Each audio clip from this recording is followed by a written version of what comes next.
Assalamualaikum warahmatullahi wabarakatuh. Pada kesempatan kali ini kita akan membahas tentang putusan pengadilan perkara perdata.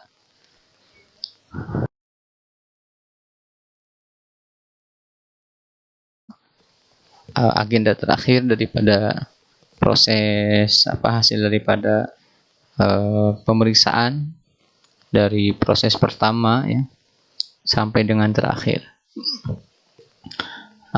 Putusan ya di sini sebuah pengantar. Pengertian putusan pengadilan adalah pernyataan hakim yang diucapkan pada sidang pengadilan yang terbuka untuk umum untuk menyelesaikan atau memutus perkara perdata.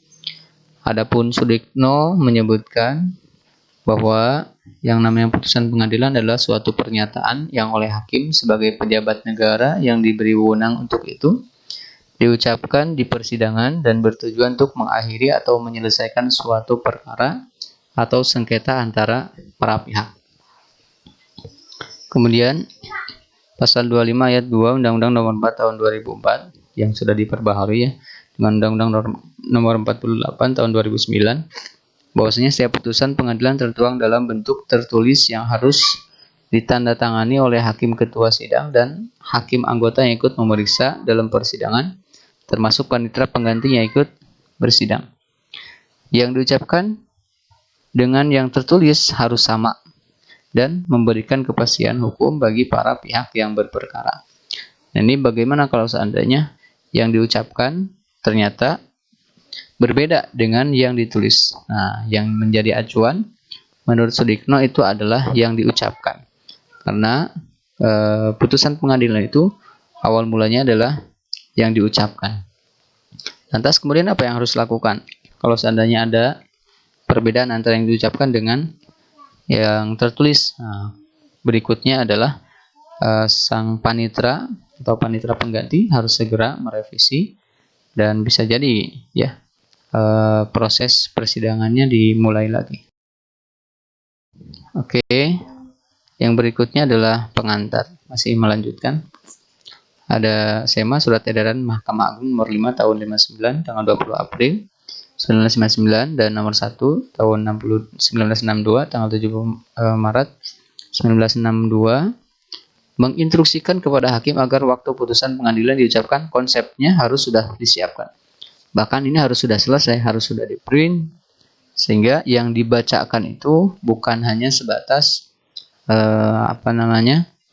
yang masih berupa konsep gitu, tetapi konsepnya sudah jadi.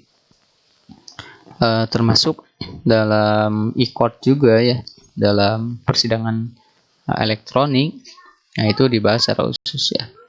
Kemudian pasal 178 ayat 2 HIR, pasal 189 ayat 2 RBG, hakim wajib mengadili semua tuntutan atau petitum. Ini termuat juga di dalam putusan MA tanggal 4 bulan 12 tahun 1975 nomor 335. Kemudian pasal 178 ayat 3 HIR garis miring pasal 189 ayat 3 RBG, hakim dilarang menjatuhkan putusan terhadap sesuatu yang tidak dituntut atau mengabulkan lebih daripada yang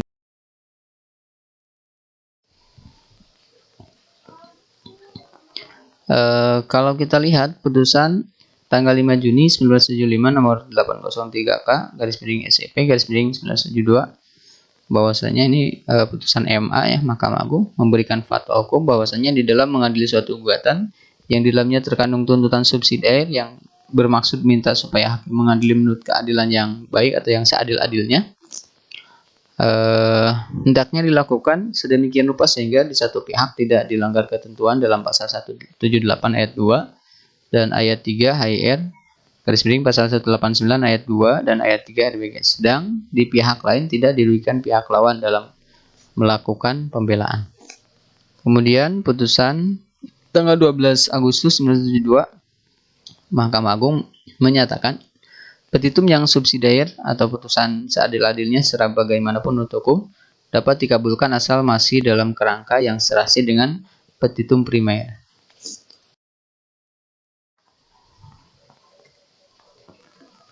Yang namanya putusan ya itu pasti di dalamnya ada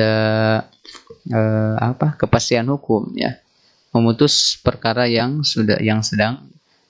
diperiksa, dan endingnya adalah ada pada putusan tersebut siapa yang menang dan siapa yang kalah, siapa yang harus bayar, ya, dan seterusnya.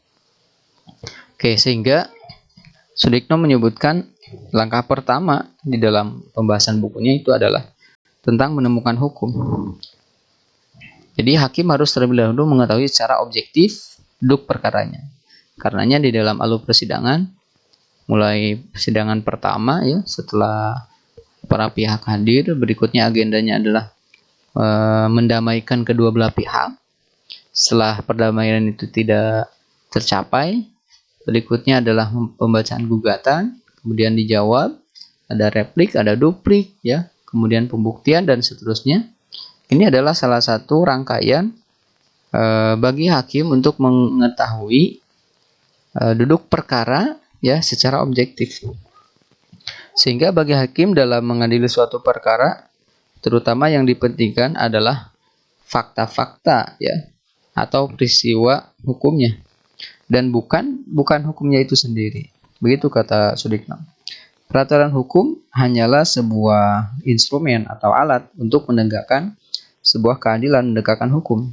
Sedangkan di dalam pemeriksaan yang bersifat menentukan adalah peristiwanya atau fakta hukumnya. Bisa jadi, ya, ada kemungkinan terjadi suatu peristiwa yang meskipun sudah ada peraturan hukumnya, justru penyelesaiannya lain. Sebagai sebuah ilustrasi, sebuah mobil tabrakan dengan sepeda motor, kemudian pengendara mobil dan sepeda motor saling menyalahkan. Misalkan seperti ini bahasanya. Kata satu pengendara, saudara tidak menurut peraturan, kata yang satu. Kemudian satunya lagi menjawab, bisa jadi atau mungkin, tetapi saya tidak dapat menurut peraturannya karena perbuatan saudara. Saya terpaksa berbuat apa yang telah saya lakukan. Nah, itu kan sesuatu yang membingungkan, ya. Keduanya sama-sama menyalahkan. Dan hakim akhirnya akan menemukan kesalahan dengan menilai peristiwa itu keseluruhannya. Seperti apa proses terjadinya dan lain sebagainya. Karena itu putusan bukan lahir dari proses a priori kemudian dikonstruksi pertimbangan pembuktiannya, tetapi dipertimbangkan lebih dahulu tentang terbukti atau tidaknya, baru kemudian sampai ada putusan, sampai ada hukumnya. Kemudian setelah hakim menganggap terbukti peristiwa yang menjadi sengketa, yang berarti bahwa hakim telah dapat mengkonstatir peristiwa yang menjadi sengketa, maka hakim harus menentukan peraturan hukum dan menemukan hukum yang sesuai dengan peristiwa dan perkara yang sedang diajukan. Secara umum, prosedur penemuan hukum yang disampaikan oleh Sudikno, yaitu pada awalnya peristiwa yang diajukan dalam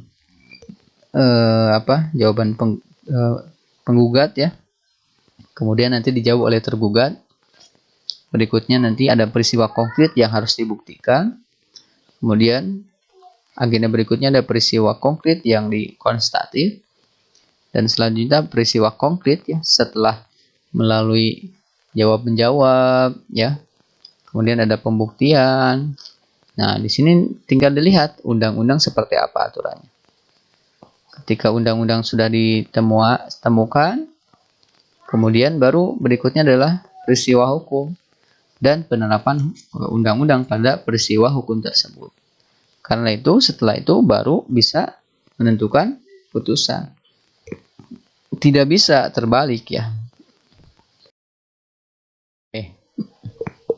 Kemudian sumber penemuan hukum di dalam bukunya Sudikno setidaknya disebutkan beberapa hal tentang sumber-sumber untuk menemukan hukum bagi hakim. Ini memang ada beberapa hal, ya, yang diatur. Seperti yang pertama, aturan perundang-undangan. Ini sudah jelas sekali. Aturan perundang-undangan menjadi hal yang utama bagi hakim sebagai sumber hukum. Kemudian yang berikutnya adalah hukum yang tidak tertulis. Hukum yang tidak tertulis adalah maksudnya di sini yang hidup di dalam masyarakat, merupakan sumber bagi hakim untuk menemukan hukum.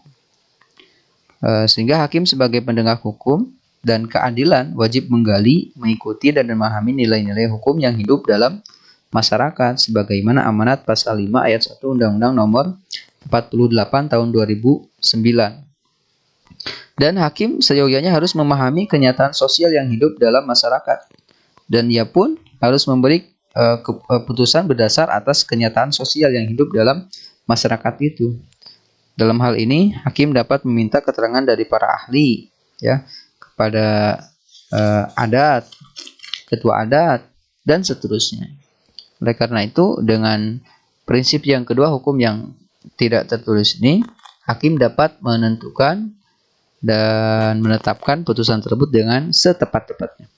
Kemudian yang ketiga itu ada putusan desa, merupakan sumber menemukan hukum bagi hakim, diletakkan secara tertulis dalam pasal 120A HIR atau pasal 143A RBG. Putusan desa ini merupakan penetapan administratif oleh hakim perdamaian desa yang bukan merupakan lembaga peradilan yang sesungguhnya, melainkan merupakan lembaga eksekutif sehingga hakim dalam lingkungan peradilan umum tidak berwenang untuk menilai putusan desa dengan membatalkan atau mengesahkannya. Kemudian yang berikutnya adalah jurisprudensi. Jurisprudensi merupakan sumber hukum juga. Ini tidak berarti bahwa hakim terikat pada putusan mengenai perkara yang sejenis yang pernah diputuskannya masa lalu, ya.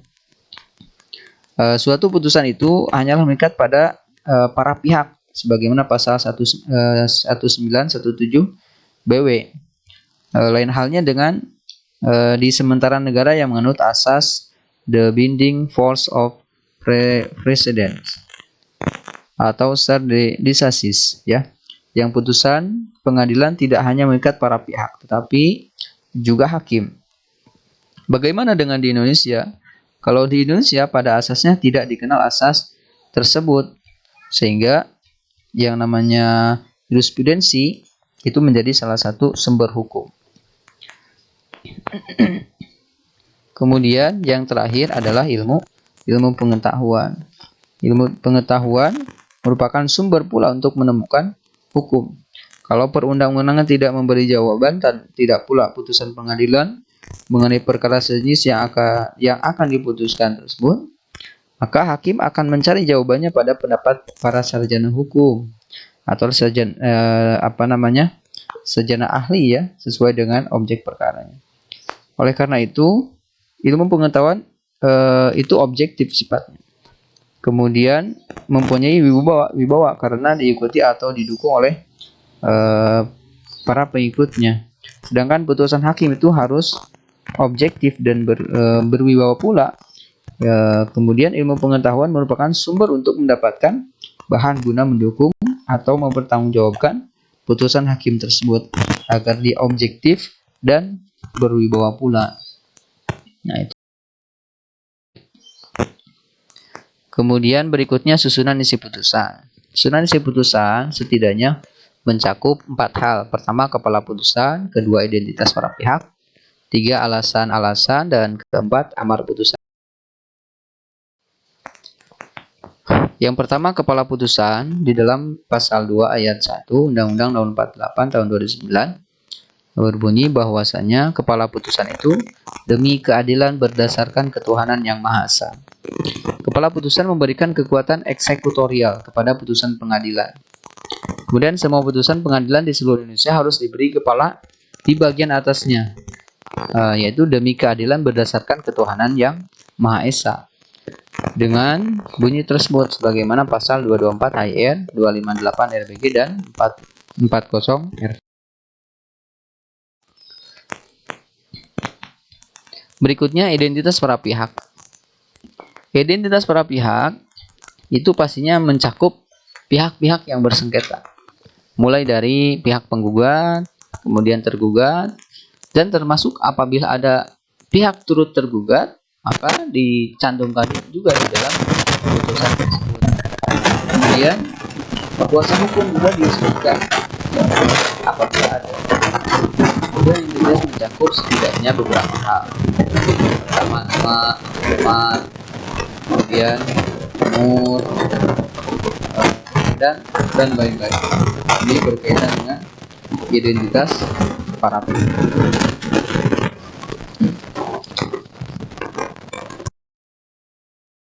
Putusan ini atau yang kedua ini itu terkadang siapa ini dalam persidangan itu disebutkan secara resmi. Kemudian alasan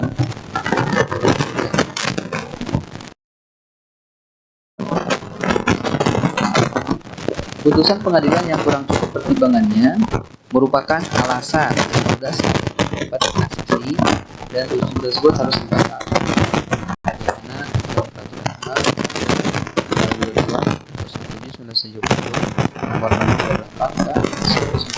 dan tanggal 16/12 SPT. Putusan pengadilan yang didasarkan atas pertimbangan yang menyimpang dari dasar gugatan haruslah dibatalkan. Kemudian termasuk di dalamnya adalah biaya perkara diatur dalam pasal 181, 182 dan 183 HIR atau pasal 192, pasal 193 dan pasal 194 MBG. Nah, sebenarnya biaya perkara tersebut mencakup yang pertama biaya kantor panitera pengadilan dan biaya materai. Kemudian yang kedua biaya saksi ahli dan juru bahasa termasuk biaya sumpah mereka dengan pengertian bahwa pihak yang minta supaya diperiksa lebih dari 5 orang saksi tentang satu peristiwa itu juga tidak boleh menuntut biaya kesaksian yang lebih dari itu kepada lawannya. Kemudian yang ketiga biaya pemeriksaan setempat dan perbuatan hakim yang lain. Kemudian yang keempat gaji petugas yang diperintahkan melakukan panggilan, pemberitahuan dan segala surat jurusita yang lain. Kemudian yang kelima, gaji yang harus dibayarkan kepada panitera pengadilan atau petugas lain dalam melaksanakan putusan tersebut. Itu diantara hal-hal yang terkait dengan biaya di dalam perkara. Kemudian yang berikutnya adalah amar putusan atau diktum. Amar atau diktum atau disebut juga dengan diktum itu putusan pengadilan merupakan jawaban petitum ya. Karena secara formalnya surat gugatan itu kan terdiri dari 3 ya, ada identitas para pihak, kemudian ada posita dan ada petitum. Nah, petitum nanti dijawab oleh hakim di dalam putusan tersebut berupa amar putusan atau diktum. Dibagi menjadi semua bagian dari tuntutan maupun rekomendasi. Kalau tidak maka putusan tersebut harus dibatalkan. Kemudian mengabulkan lebih daripada petitum dapat dibenarkan asal saja tidak menyimpang dari posita.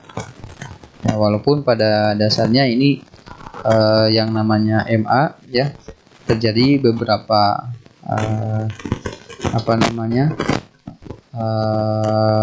ketidakpastian juga terkait dengan hal ini.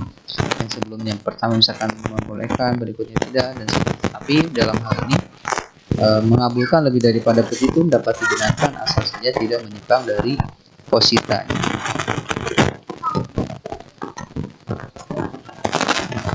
Kemudian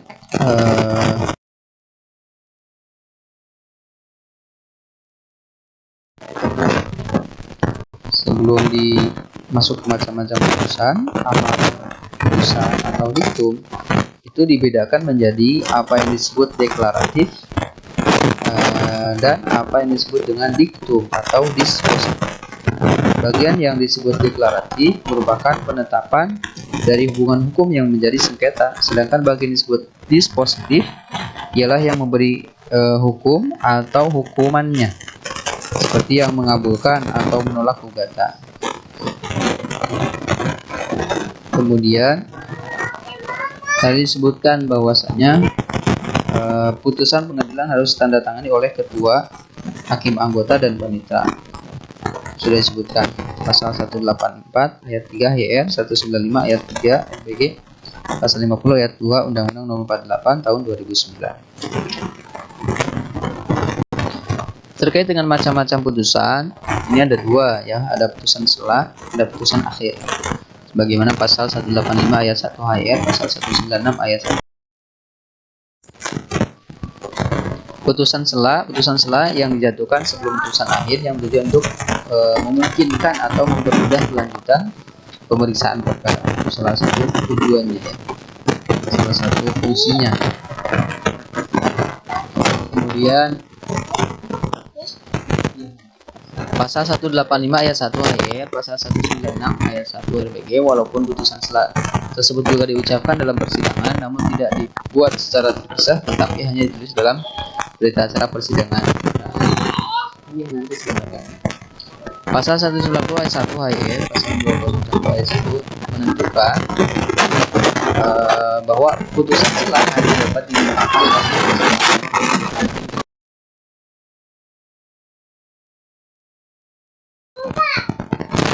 Kemudian ragam putusan sela setidaknya ada 4 ya. Ada preparatory, kemudian ada interlokutory, yang ketiga insidentil dan profesional. Yang pertama, putusan preparatory itu adalah putusan persidangan mengenai jalannya pemeriksaan untuk melancarkan segala sesuatu guna mengadakan putusan akhir. Contohnya putusan untuk menolak pengunduran pemeriksaan. Kemudian putusan interlokutory, yaitu putusan yang isinya memerintahkan pembuktian. Contohnya putusan untuk memeriksa saksi atau pemeriksaan setempat. Karena pemeriksaan ini menyangkut masalah pembuktian, putusan interlokutory akan mempengaruhi putusan. Kemudian yang ketiga, putusan insidentil, yaitu putusan yang berhubungan dengan insiden. Itu peristiwa yang menghentikan prosedur peradilan biasa. Putusan ini pun belum berhubungan dengan pokok perkara, seperti putusan yang membolehkan seorang ikut serta dalam suatu perkara, ya, apakah itu voting atau dissent.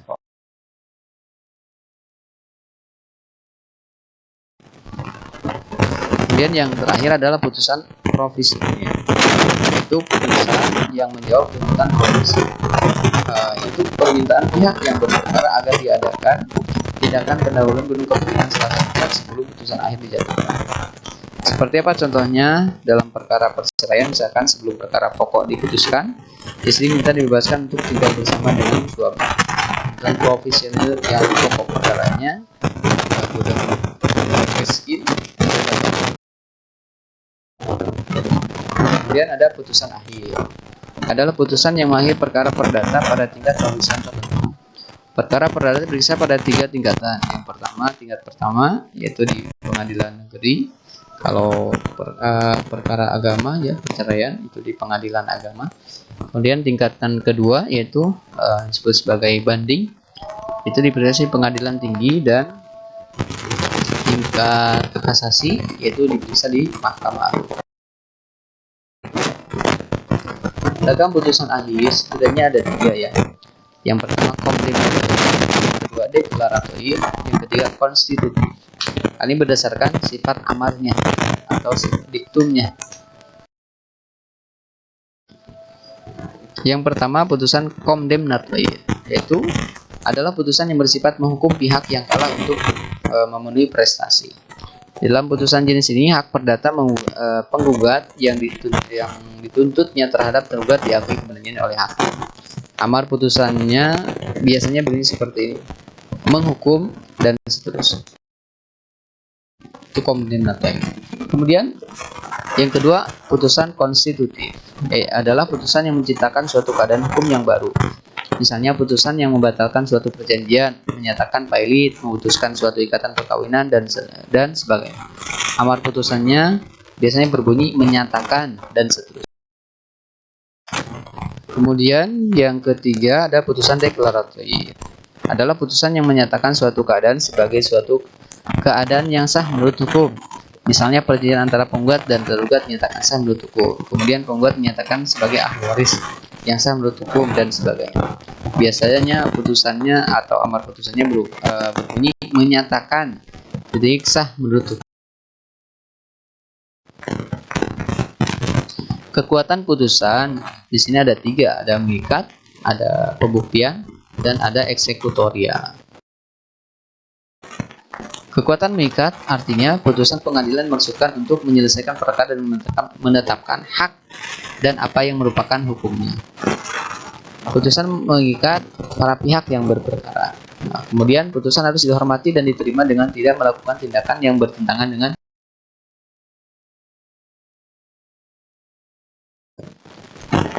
Kemudian kekuatan pembuktian. Yang kedua ya, putusan pengadilan yang tertuang dalam bentuk tertulis termasuk bukti otentik bagi para pihak yang berperkara. Keputusan pengadilan memberikan kepastian hukum, kepastian hak, dan kewajiban tentang perkara yang telah diputuskan. Gugatan yang sama, para pihak yang sama, dan alasan yang sama, maka gugatan tersebut harus dinyatakan tidak dapat diterima atau dalam istilahnya dikenal dengan nebis in idem. Kekuatan eksekutorial. Putusan pengadilan memiliki kekuatan untuk dilaksanakan secara paksa terhadap pihak yang tidak melaksanakan putusan tersebut dengan sukarela. Nah, demi keadilan berdasarkan ketuhanan yang Maha Esa yang tadi kita sebutkan ya, merupakan bagian kepala daripada susunan putusan, itu memberikan kekuatan eksekutorial pada putusan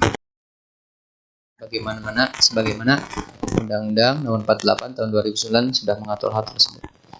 Kemudian eksekusi putusan pengadilan hanya dapat dilaksanakan apabila putusan tersebut sudah mempunyai kekuatan hukum yang tetap atau inkrah van gewicht, kecuali apa yang dinamakan putusan yang dapat dilaksanakan lebih dulu yang diatur dalam pasal 180 ayat 1 HIR, pasal 191 ayat 1 RB. Kemudian putusan dapat dilaksanakan lebih dulu. Putusan dapat dilaksanakan lebih dulu atau with Verbindlich Vorrat, pasal 180 ayat 1 RBG walaupun ada perlawanan atau banding jika yang pertama adalah surat otentik, yang kedua ada putusan pengadilan sebelumnya yang sudah mempunyai kekuatan hukum tetap yang menguntungkan penggugat, kemudian yang ketiga ada gugatan provisionil yang dikabulkan atau dalam sengketa mengenai. Nah, berkaitan dengan adanya peradilan atau pengadilan elektronik ya, mengatur terkait juga dengan putusan. Jadi putusan diucapkan oleh hakim atau hakim ketua secara elektronik, tidak secara seperti biasa. Kemudian pengucapan putusan secara hukum dianggap telah dilakukan secara terbuka dan dihadiri para pihak apabila telah disampaikan sebagai putusan elektronik kepada para pihak melalui sistem informasi pengadilan dengan format PDF. Jadi para pihak sudah mendapatkan salinan tersebut. Putusan tersebut sudah dibubuhi tanda tangan elektronik sebagaimana aturan perundang-undangan mengenai informasi dan transaksi elektronik. Itu dianggap sah ya, memiliki kekuatan hukum yang sah. Oke, ini adalah referensi daripada PPT ini, bisa dibuka ya, dan lainnya untuk yang lainnya bisa ditambahkan kandungan materinya atau bisa ditambahkan lagi di dalam referensi.